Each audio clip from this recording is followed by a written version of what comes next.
YS Jagan నిర్వహిస్తున్న వైఎస్సార్ జనభేరీలో తాను సైతం పాల్గొంటానని చెప్తోంది వైఎస్సార్ లక్కీ బేబీ. కర్నూలు జిల్లా నందికొట్కూరుకు చెందిన కుందన సాయి వైఎస్సార్ లక్కీ బేబీగా గుర్తింపు పొందింది.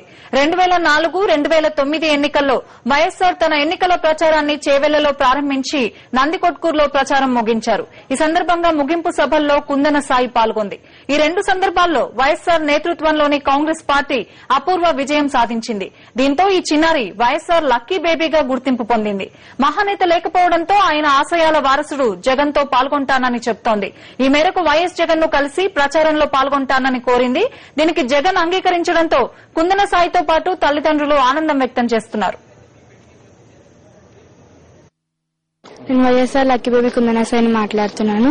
2004-2009 తాతయ్య రథయాత్రలో పాల్గొన్నాను నందికొట్కూరులో.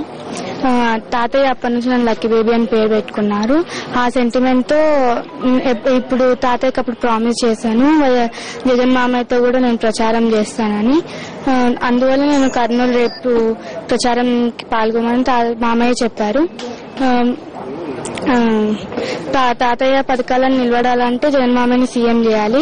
జగన్ మామయ్య సీఎం కావాలంటే జగన్ మామయ్య తరపున నిలబడిన వాళ్ళని అఖండ మెజారిటీతో గెలిపియాలి.